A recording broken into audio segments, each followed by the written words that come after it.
Omar. Decatur's finest. What's happening, brother? How you doing, brother? My Rainbow Drive, brother. How you doing, man? Man, pretty good, man. Pretty good.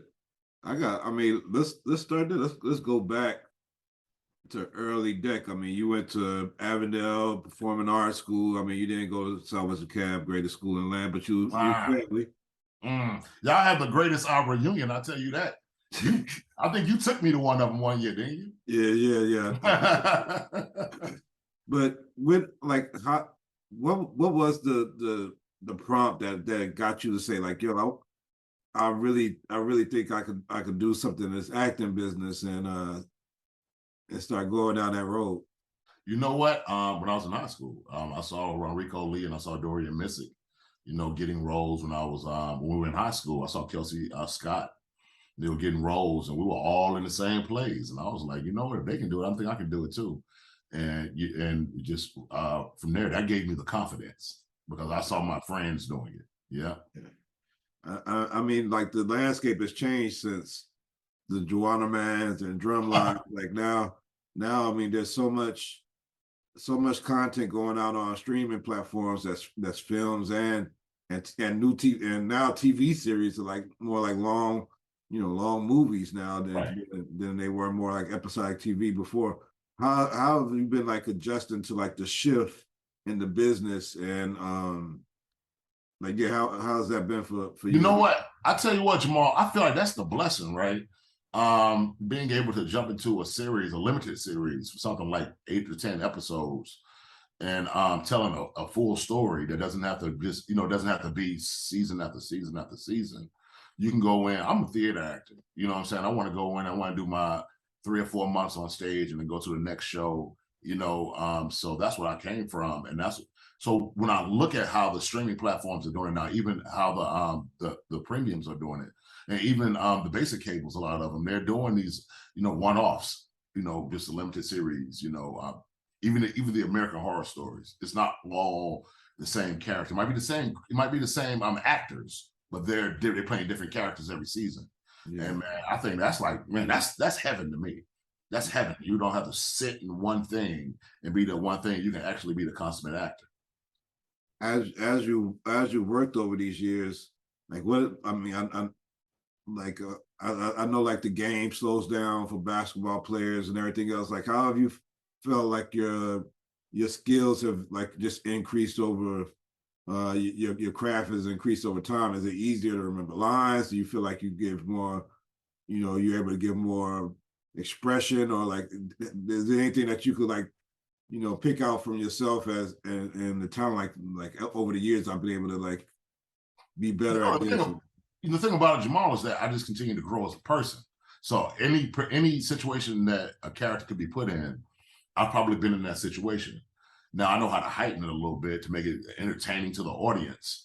But that's what it is. It's like the more I continue to learn and continue to grow. Learning lines ain't as easy as it was when I was in my 20s, though. I tell you that. But I need that ginkgo biloba every day. They be giving me these monologues, man, especially Ava. Ava stay giving the brother a monologue. I'm like, oh my God. But like, and Sasha does too. Sasha Penn, our Raising Kanan, man. He was giving me things that I would never say. So I was like, man, I actually had to stay up at night and learn these lines and study. Like, a lot of times I could read it one time when I was younger. I could read it one time and had a photographic memory. But not now, man. I have to really like dive into it, which is also good because you get to get more out of it. You're like, oh, you know what? I didn't even realize that might have been a double entendre right there. That could have been something that, that was said, but it meant something else. You did. So yeah, that's what it is. Like I said, just continuing to grow, continuing to, just live life in all these different situations that I'm put in, that I can really, I can really understand it. And I can like, oh, I've been there before. I've seen that before. The dexterity, they're a story unto themselves. A true artist isn't concerned with the marketplace, no. They're consumed by their own vision and inspiration. But if nobody buying what you're selling, you just a sucker holding a brush. And by the way, you ain't fooling nobody with that fancy fucking talk of yours. I know who you are, and I know where you're from. Fort Greene up in this motherfucker. I speak differently in different situations, Rock. In the gallery, I'm Cartier. On the streets, I'm still Cartier. I just roll a lot harder. I'm surprised that you'd even join me this evening. I thought you were completely disinterested in me when I met you at Lou's recording studio. I had a lot going on that day. But I'm here now. Indeed. Trying to figure out how it is you do what you do. How you done what you did. Living downtown, copping paintings, and talking like you spend summers at the inkwell. The only limitations that we have are the ones we place on ourselves. You're different. You into different shit. So Raising Kanan, we get blessed with you this season. And one of my new favorite actors is Patina Miller, and you get a lot of lines like right across from her. How is it working in this like sophisticated, suave? I don't know what's coming up for your characters. Yeah. They haven't revealed everything, but I feel like you like really like some underground kingpin that nobody know what's going on. So how does it feel to play right across from Patina and like throw those lines back and forth with her? Man, I love Patina, man. We were supposed to do a show. We were supposed to do a play together about 4 or 5 years ago. Me, her, and Jonathan Majors on Broadway. Just didn't go through. We had table read, had a couple rehearsals, and it fell apart. But since that day, I knew she was going to be a force. I knew Jonathan was too, because I was like, oh my God, like what have I been doing? I've been doing television. They've been doing theater. They've been doing Broadway. I need to get, we need to brush up on my stuff, man. I remember the first rehearsal.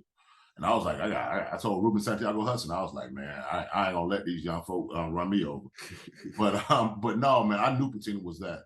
And that was honestly, Jamal, the reason that I really wanted to do the show. A good friend of ours, Mike Flynn, who's one of the writers on the show and actually has his own show now. I think it's called East New York.